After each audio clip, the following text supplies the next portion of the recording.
विधानसभा निवडणुकीत भाजपच्या नेतृत्वातील महायुतीला अभूतपूर्व यश मिळालं. महायुतीने तब्बल 230 पेक्षा अधिक जागांवर बाजी मारली. दरम्यान राज्यात पुन्हा भाजप मोठा भाऊ ठरला. एकट्या भाजपनं 130 पेक्षा अधिक जागा जिंकल्या. शिंदे आणि अजित पवार गटाने ही दमदार कामगिरी केली.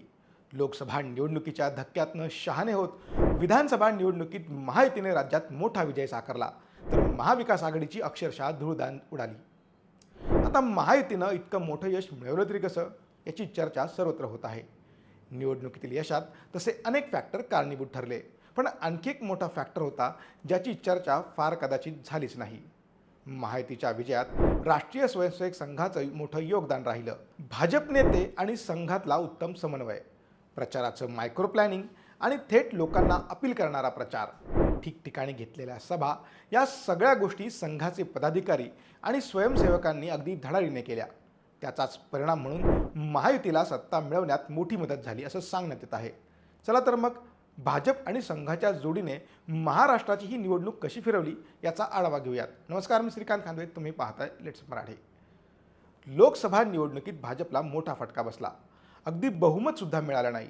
खरं तर महाराष्ट्र आणि उत्तर प्रदेशमध्ये कमी जागा मिळाल्यानेच बहुमत मिळवता आला नाही.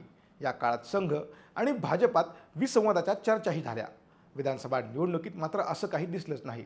संघ आणि त्यांच्या स्वयंसेवकांनी थेट मतदारांशी संपर्क साधण्यासाठी राज्यात मागील 2 ते 2.5 महिन्यांपासून 60,000 पेक्षा अधिक सभा घेतल्या. या सभांमध्ये नागरिकांचा मोठा प्रतिसाद दिसला. मतदानाची टक्केवारी वाढवण्यावर देखील भर देण्यात आला.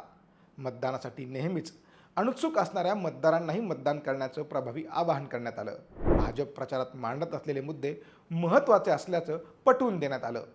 लोकसभा निवडणुकीत विरोधकांनी जो नॅरेटिव्ह पसरून भाजपची कोंडी करण्याचं काम केलं होतं, तो नॅरेटिव्ह खोडून काढण्यासाठी महायुती, विशेषतः भाजपने जाणीवपूर्वक प्रयत्न केले आणि त्याचाच परिणाम दिसून आला आहे. विधानसभा निवडणुकीत मतदारांनी विरोधकांच्या प्रचाराकडे अक्षरशः दुर्लक्ष केलं. शरद पवार, उद्धव ठाकरे, राहुल गांधी या नेत्यांच्या सभांना गर्दी झाली, मात्र त्याचं रूपांतर मतात झालंच नाही. या संपूर्ण निवडणुकीत उमेदवार ठरवण्यापासून प्रचार करण्यापर्यंत युतीच्या नेत्यात चांगला समन्वय दिसला. काही ठिकाणी मैत्रीपूर्ण लढती देखील झाल्या, पण यामुळे कोणतीही कटुता येणार नाही याची काळजी या नेत्यांनी घेतली. इतकंच नाही तर एखाद्या मतदारसंघात मित्र पक्षाचा उमेदवार असला तरीही त्याच्या प्रचारासाठी महायुतीतील अन्य पक्षांनी मदत केली. महाराष्ट्रात बहुतेक ठिकाणी असंच चित्र होतं, परंतु या उलट वर्तणूक महाविकास आघाडीच्या नेत्यांची होती. लोकसभेतील यशानंतर विधानसभेतही चांगलं यश मिळेल असे समजून ते सगळे वावरत होते. जागा वाटपाचा तिढाही अखेरच्या क्षणापर्यंत सुटू शकला नाही. कोणता पक्ष किती जागा लढवणार याचा निर्णय शेवटपर्यंत घेता आला नाही. महायुती सरकारची लाडकी बहीण योजनेला विरोध करण्याची भूमिका महाविकास आघाडीच्या नेत्यांनी घेतली, परंतु नंतर काँग्रेसच्या जाहीरनाम्यात सत्तेत आल्यास प्रत्येक महिलेला दरमहा 3,000 रुपये देण्याचे आश्वासन देण्यात आले. महाविकास आघाडीच्या प्रचारातील हा विरोधाभास लोकांना काही पटलाच नाही. परस्परांमध्ये समन्वय नसल्याने अनेक मतदारसंघात महाविकास आघाडीतील अन्य 2 पक्षांनी अक्षरशः बघ्याची भूमिका घेतली. या गोंधळाच्या परिस्थितीचा मोठा फटका महाविकास आघाडीला बसला. एकूणच काय, महायुतीतील समन्वय, संघाचं कौशल्य आणि त्यांची पडद्यामागे राहून काम करण्याची क्षमता, सरकारच्या विविध कल्याणकारी योजना, या सर्वांच्या जोरावर महायुतीने बहुमत गाठलं असंच म्हणावं लागेल. तुम्हाला काय वाटतं आम्हाला कमेंट करून नक्की सांगा.